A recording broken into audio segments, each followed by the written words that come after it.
reiterate the following. The June 3 session, convened by 12 senators, was in compliance with the Constitution, the rules of the Senate, and jurisprudence. And 12 being a quorum, all acts pertaining to the official business of the Senate in plenary on June 3 are deemed lawful, consistent with the Constitution, including the motion to declare all elected positions vacant, which includes the position of Senate President, number one. Number two, the election of Senator Win Gatchalian as Senate President pro tem to address the vacancy in the position of Senate President is also lawful and consistent with the Constitution. And number three, the election of Senator Erwin Tulfo as chairperson of the Blue Ribbon Committee is likewise lawful and consistent with our rules. In addition, the official acts of the Senate in plenary last June 3 has been recognized as lawful and consistent with the Constitution by the Office of the President, the House of Representatives, several retired Supreme Court justices, deans, and eminent professors of law of various law schools nationwide, 5 former Senate presidents, and no less than the Integrated Bar of the Philippines, the largest organization of lawyers in the country. As such, we reiterate, therefore, that the so-called Blue Ribbon Committee hearing conducted last Thursday, June 4, was illegal, void ab initio, and had no binding effect.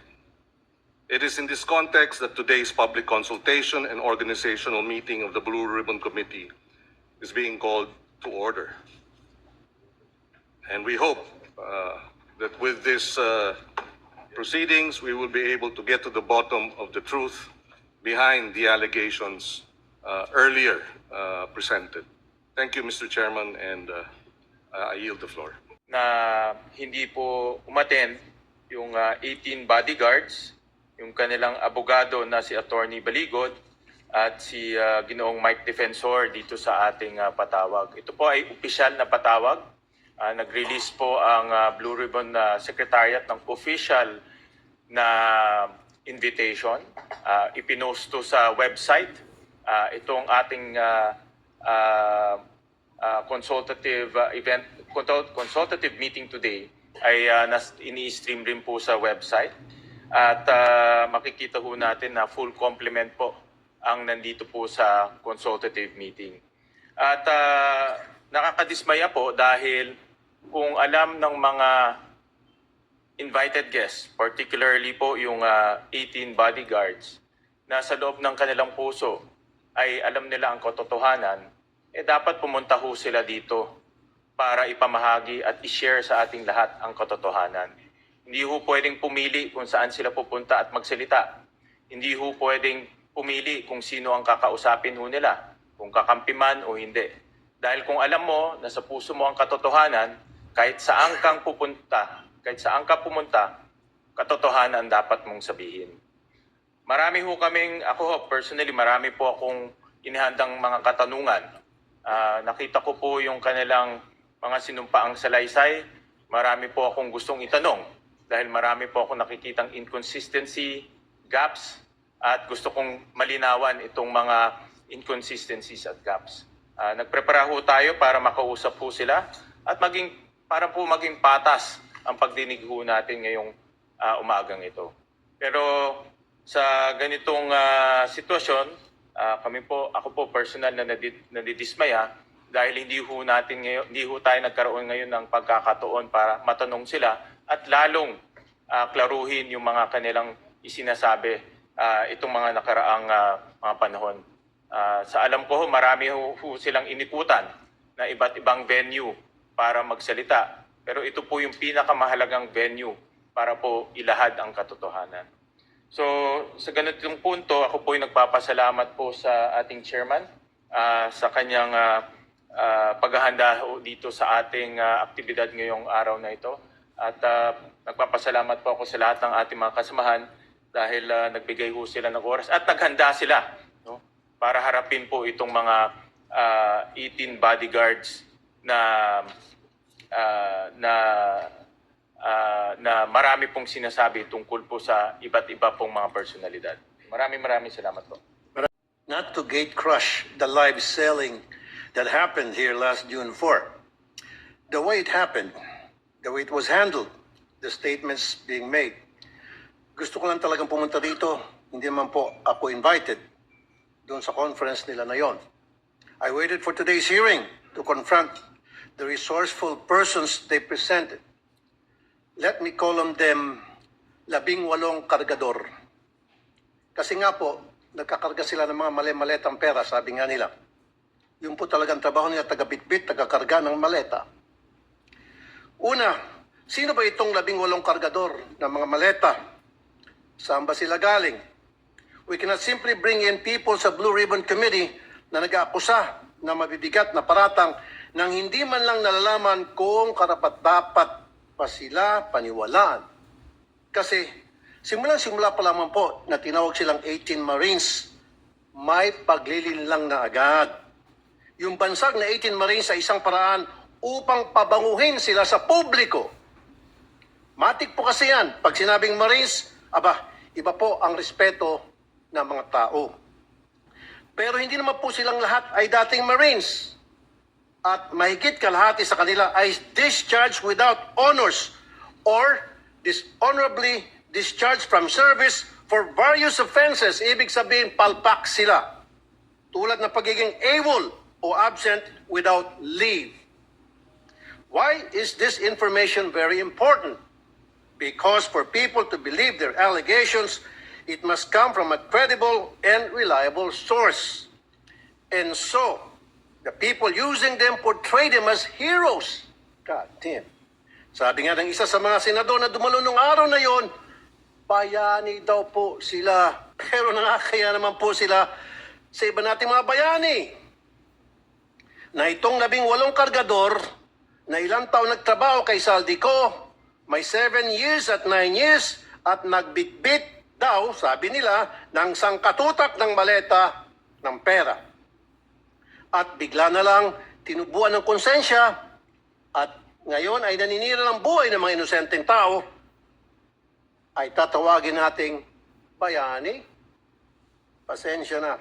Hindi ako papayag na matabi ang mga sinungaling nito kila Jose Rizal, Andres Bonifacio at mga dakila nating OFWs. At dito papasok ang pangulo kong punto. Hindi lang po ang kredibilidad ng 18 kargador ang kaduda-duda. Ang mismong testimonya nila ay nakakapagtaka. Lumabas na po ang ilan sa mga ito sa balita. Pero pasadaan lang po natin. Let me show some video clips of the hearing. Video. Labi ay hinatiran ko ng pera doon sa Mindanao Ab. Isang sobre yun, sir. Anong lugar po yon? Sa Mindanao Ab, sa mismong simbahan niya, sir. Sa may gilid ng kalsada. Bakit po kayo nagdala ng pera doon sa pare? Kasi, sir, hindi ko ano, sir, kung pang ano nila yun, sir, eh. Basta nagdala lang ako ng pera, sir. Tapos doon sa 33... Maleta din ba? Dinala mo? Isang sobre, sir. Tapos doon, sir, sa 33 Clemente. Baka naman sulat lang pinadala Hindi, sa'yo, sir, pera, sir. Kita ko mismo, sir, eh. Tapos sa 33 Clemente, sir, isang maleta. Kanino? Kay Father Flavi, binuhat ko papunta sa sakyan niya. Tapos yung suot niya, sir, itim na pangpare. Sagot naman ni Diocese of Cubao Bishop Elias Ayuban Jr., there is no church entrusted to the Society of the Divine Word on Mindanao Avenue or anywhere in its vicinity. Pangalawa, iPhone time travel. 2024 pa lang, wala pang iPhone 16e noong 2024. Mutok yung flood control po, 2024. Nakapagsalita na po dito si Master Sergeant Orly Gotisa. Ngayon, maraming nagliligaw sa amin. Ano po? Nililigawan po kami na hindi na po kami magsalita. Yung lahat ng cellphone po namin, ibibigay po sa kanila. Sa anong dahilan? Papalitan po ng mga bago po, iPhone po. Ano bang klase yung mga cellphone nyo? Nokia? iPhone 16. So papalitan nila ng mas maganda. Yes, Your Honor. Alam ninyo yung dahilan kung ba't nila gagawin yon? Kasi nandun yung mga picture namin, Your Anong klase ng cellphone para ma-record? iPhone 16e, 128 GB. Nang i-check ng News 5 sa mismong website ng Apple, lumalabas na February 21, 2025 ang pre-order na naturang model na sinasabi ng Bagman sa hearing. Pangatlo, pinili na impormasyon. Ano ang nangyari sa pagpapalabas ng katotohanan? Kung pinipili lang nila kung sino ang ilalabas. Malinaw ang detalye nila sa una nilang affidavit tungkol sa mga maletang dinala sa ilan naming kasamahan dito na may address pa. Pero bakit parang mirakulo na naglaho ang naratibo tungkol dito? Sa original affidavit nung mga dating sundalo, nandun din si Senator Loren daw at saka yung magkapatid na Villar. Ngayon ko lang nakita yung affidavit. I have not read, etc.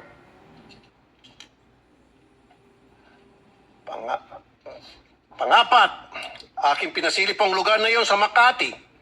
Video 4, money changing. Nag-advise po si boss, magpapalit kami ng piso to dollar na 2 maleta doon sa Makati po. Sa, Bibili kayo ng US dollar. Yes, Your Honor. Dinala po namin ito sa Per Bank Makati, Salcedo Village po. Dalawang maleta worth of 50 to 60 M po ang laman. Aking pong pinasilip ang lugar na yun sa Makati at walang record ng money changer sa Pearl Bank Building. Dapat po makumpirma ito. At syempre, nandiyan din po ang mga kadudadudang testimonya nila laban kay Senator Soto na pinabulaanan niya na dahil nga matagal ng patay ang sinasabi nilang si E.A. Mark or Executive Assistant Mark. At ang pangbawi nila ng aligasyon tungkol kay Representative Laila de Lima na noong mga panahon na yun ay hindi pa kongresista at nakakulong pa. At sabi ni Ombudsman Boying Rimulya, ang isang litrato ay delivery na nangyari noong panahon ni Speaker Lord Velasco pa. And so I come to my third point because it seems that some of the information from these 18 porters or cargador are fed. They have a hard time telling their story on their own. Kung papanoorin mo ang live selling nila noong Webes, hirap sila ikwento ang kanilang naratibo. The presiding officers of that conference were coaching and leading the resourceful persons. Pag medyo nagkakamali, siyempre, inaayos ng mga presiding officers ang testimonya. Minsan si Atty. Baligod na, hindi naman involved sa pagbitbit ng maleta, ay siyang tumitistigo tungkol sa nangyari. Wala naman siyang personal knowledge. Ika-4 na punto, nais ko pong humingi ng dispensa sa ating mga Senate media. Bilang broadcaster at kasapi ng media, masakit po tuwing nababansagan ng ilan sa atin na bayaran kasi nasisira po ang propesyon natin. Pero itong pagsisigawan na bayaran ng karamihan sa atin, dito sa lugar na tinawag nyo ng tahanan at buong puso nyong pinoprotektahan sa pamamagitan ng makatotohanan pagpapahayag, ay tatawagin kayong bayaran. Hindi po tama yon. This institution, time and time again, owes you its dignity because you keep the senators on their toes and make sure we stay true to the Filipino people. At kay Senator Cayetano, wag po tayo masyadong demanding. Ano po? Ito magreklamo na wala ka sa front page. Limited po ang front page space ng mga dyaryo. Kaya pili lang po talaga ang nalalagay dyan. Pero hindi ibig sabihin hindi na sila patas. Dahil kung titingnan mo naman online, all these news outlets reported his statement.